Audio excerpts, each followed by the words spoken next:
mentioned. We started around the same time, essentially. We have roughly the same structure, also 15 partners scattered across Europe and Israel, from different backgrounds, research of course, but also first responders and also businesses like Everbridge, a public warning system company.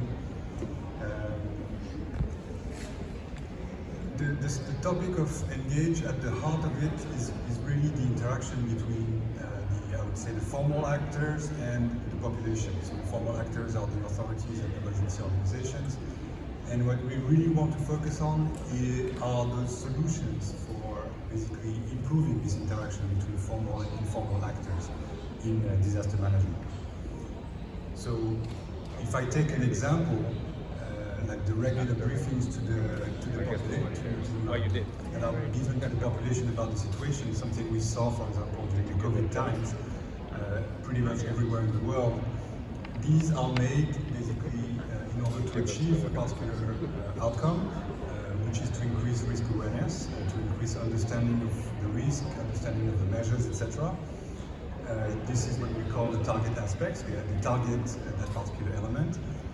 But they also exist in a particular context, for example, a context of trust in authorities, which might vary from location to location. And that context basically will have an impact on how effective the solution will be. So this is really at the heart of what we are trying to understand, investigate, and promote, how basically solutions can be effective in one place, and how they might or might not be transposable in another place. And if they are transposed, what should be done in order to make them effective as well, taking into consideration the context. So what we're doing in order to investigate and create results is to go through the different phases. One side is really about understanding societal resilience through cases, literature, through surveys, etc., typical methods.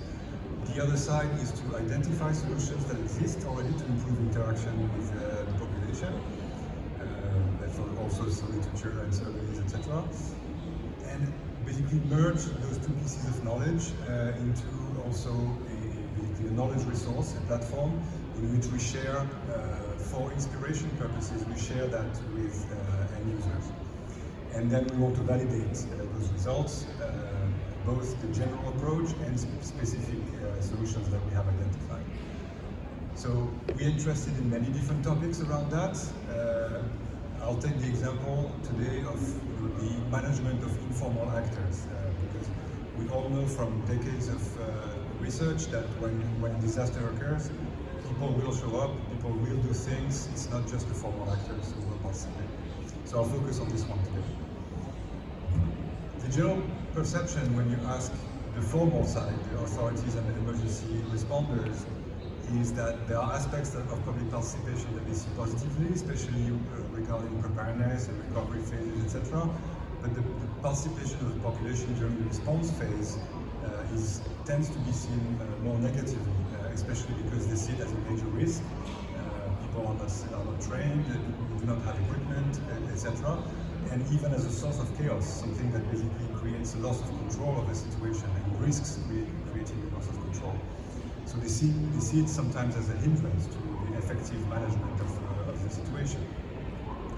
But what we see in the literature is also that, not that these points are invalid, they are correct in different ways, but we also see that event after event, basically the anonymous individuals are a very important part of the success of response.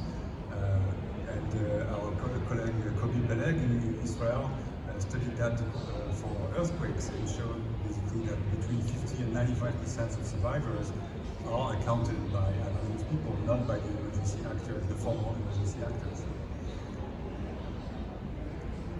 We studied spontaneous volunteers, or these informal actors, in the context of different cases. One of them we studied in detail is the Utøya attack, which was also in 2011 in Norway. And basically what we see is that there was an hour basically between the moment the attack started and the moment the emergency actors were on the scene. And during that hour, the local people, the people that were at the camping, the the hotel, etc., did a number of things to help evacuate victims from the island, etc. And so we see that they helped in different ways. They helped initially by themselves and then in support of emergency organizations. And we see that there are factors that explain why some people might help and why they might be successful. One factor is knowledge of the area. It's in a lake location with islands, etc. People that were campers, they knew the area very well, and they even helped the emergency actors at the end to better understand the good routes to get to the island. And so many different factors like that. And also, an interesting one is sometimes people, the informal actors, have specific skills. There might be a nurse, for example, that is on holidays that happens to be there, but her skills will be important at the moment of the event. And based on that kind of understanding and that kind of knowledge, we identify a variety of solutions that have been proposed throughout the world. This one on the left is something that comes from Romania. Right? It's an app that was designed basically to help the chief security officers in an event to basically account for resources that they might have, some being affiliated to organizations that exist and that can bring specific resources or competences, but some might be unaffiliated, might be spontaneous volunteers that show up at the scene at the time of the event. And so that app helps the officer to basically track the people and track the resources, the capabilities they can bring. Another very interesting example is what Israel and other countries have been doing, which is to train high school students in light search and rescue. And this is a skill that they see as particularly important in the case of earthquakes. Israel, as you know, I mean, we all know about Turkey, the recent event, but Israel is in the same area and has the same earthquake risks. And so they are basically preparing for a major earthquake that could happen statistically pretty much any time. But they are doing that basically through targeting youth and targeting specifically high school students. And their results are very positive. So what we're doing then to support and to share that knowledge is to create this knowledge platform, which will include, in general, a lot of knowledge to sort of share those ideas, the principles, the vision of societal resilience on one hand. So there's a lot of accompanying knowledge, but one of the central pieces of that knowledge platform is this catalog of currently something like 80 solutions. But we have about 180 that have been identified that will progressively enter in the catalog. And what we're providing is actually a very detailed description of all those solutions, including uses and cases in which they have been used effectively, and descriptions about like the context factors that I mentioned before, so that basically this kind of knowledge can serve as a source of inspiration and people can recognize things that correspond to their needs, things that correspond to their context, or that they might need to adapt a little bit, basically that they could implement in their own, for their own purposes. And finally, we will also validate through a variety of exercises with in different locations of Europe and with different focuses. One is in Italy around the heat wave, with basically a focus on the role of local associations to supplement the healthcare system and to provide more resources. There's another one around cybersecurity risks in Spain, in Basque Country, which is very focused on risk awareness, especially around youth. And I'm in Trondheim, Norway, and there we will focus on the landslide event, especially around Quickly, which is a specific kind of ground that we have in Norway and in Trondheim in particular, with a big focus on communication to the population, both the emergency communication and the communication prior to the event, like to raise awareness and those kind of things. There's a fourth exercise that is in preparation in Romania, which has to do with the role of the NGOs and the civil organizations in general to support authorities in dealing with the influx of refugees, which is the situation they are in right now because of the Ukraine situation. So all of these events will happen this year and will be basically reported in a deliverable at the end of the year. So if you're interested, you will find that information. So this is all on my side. I would like to finish with a lot of information for how you can interact with us in the coming months. Links has a number of resources that you can use, including specific surveys to provide some feedback. And you can also do it by email.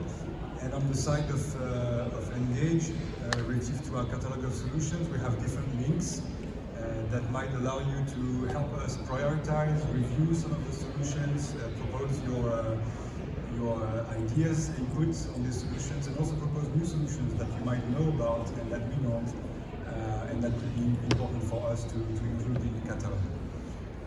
All of these links are here, but in this slide you also have our contact information, so don't hesitate to get in touch with us, and whether it's links or Engage, and we can also, of course, share more.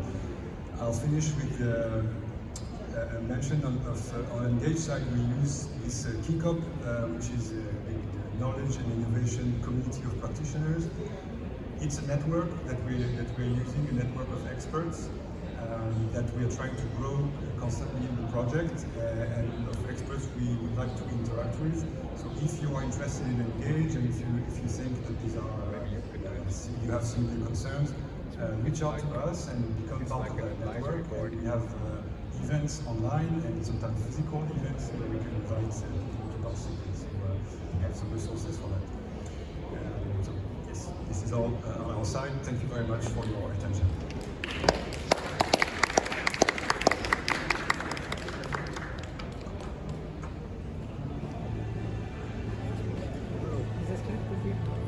Thanks for your nice presentation. Thank you for yours. This is Welcome to Japan from Europe. thank you. Would you like a pen? Oh yeah. Thanks, man. Good work. Thank you. Thanks for your presentation. Hey. Hi, I'm Alisa from the UNDRR. And actually, so I live with you and you are quite close in the you do European office. at the Brussels. Yeah. So